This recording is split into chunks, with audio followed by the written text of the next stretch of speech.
Wir sind immer noch auf der Token 2049 in Dubai und mir gegenüber sitzt Youngsun Shin.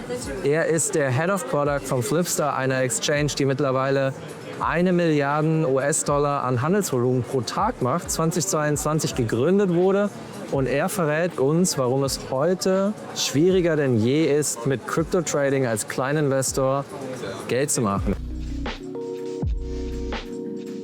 Youngsun, Hey, cool that you're here. Yeah. Glad to meet you. Yeah. Crazy vibes, right? Crazy vibes, yeah. You been to Dubai before? Yeah, I've been to Dubai 2 previous times. I think Dubai crypto scene is growing year by year. Yeah? I can feel it What makes you think that? because it's gotten a lot more people versus last year.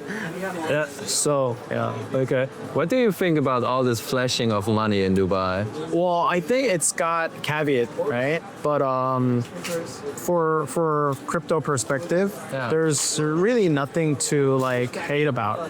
Because if the money flows in, Yeah. there's a lot more opportunity. Obviously, there's, side effects in kind of like money flowing in too abruptly. But I think that happens in every hyper growth industry or market. So it's not necessarily something that is specific to Dubai.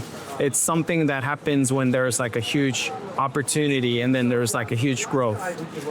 So I see it more in a positive light. Zed, before the camera started, you told me that right now is the hardest time for retail investors to make money trading. So most people who are watching this are retail investors. That's really bad news. Could you explain them why?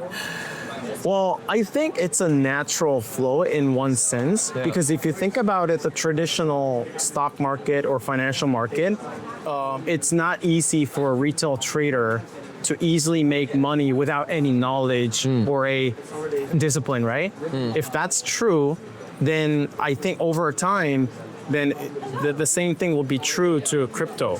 Okay. But before, the industry was so nascent that you could have just made it by just being there. I think it's growingly not going to be the case, which means like a lot of retail traders will need to really kind of dive deep and learn about the movements, like macro movements within the crypto market, with like outside of the crypto market, and even like specifically within a specific token too. Yeah. So this is something that all industries will face. And this is not, I don't think, like, again, like this is not only specific to crypto, but it's becoming increasingly difficult. Okay, so the DGen days where you just ape into a coin and make money are over? Well, depends on which coin you degen into. But I think my point is that there's so much supply.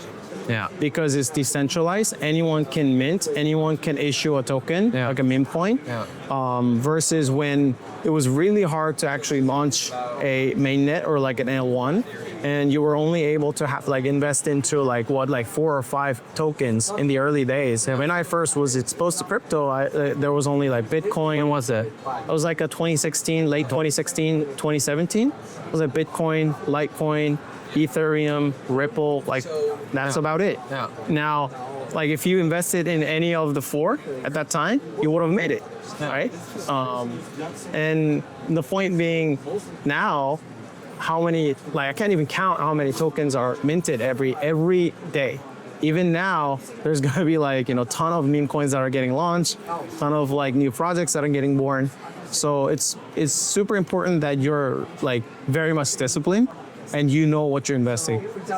What does very much discipline mean? Very much discipline is something that I learned by actually me myself losing money, right? So if you have a principle or a thesis, I think you really need to stick to it.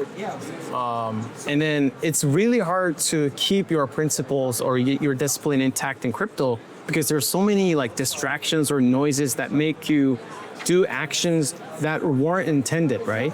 For example, you were believing that a specific movement in macro, so you were swing trading to see your Bitcoin move up at a certain time frame, but then you hear your friends talk about something, and then you hear some fear, and then you make a different decision. So you maybe like do a loss cut, and then it turns out that your actual thesis was correct.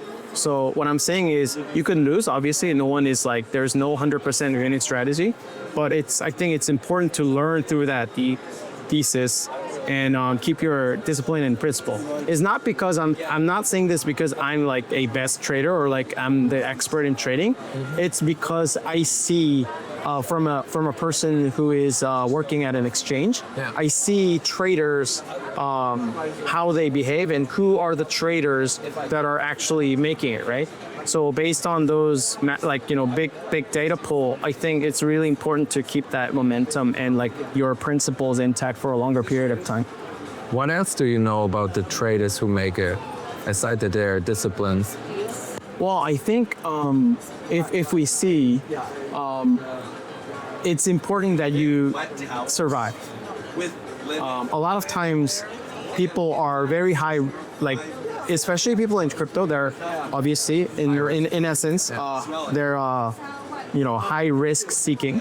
So their risk appetite is generally higher than traditional finance market players. But even if you have a high risk appetite, I think you always need to be able to hedge, or you always need to have like a stop loss. You always need to have a measure when you say, hey, I will keep the rest of my fund to play another game. Sometimes we see that people who really make it quickly lose that much Again, as quickly as they earned it, right? Because they did it 13 weeks. Well, obviously, I think there's some myriads of examples of like round tripping, right? Round tripping through like leverage trading, round tripping through degen trading. For example, if you've entered Trump coin at let's say 30 billion. At 30 billion, then you would have 2x, 3x in a day, right? Yeah. But where does it stand now? You're minus 50%. So that's the pace of which that you're operating. If you were in it to see that rise, then you would have probably have to had a thesis or your principle approach to where do I say hey, I'm out. And myself, right? I have experience changing my stop loss prices. Usually the recommendation is not to do that. Because usually you have a thesis when you enter into a position and you want to keep that.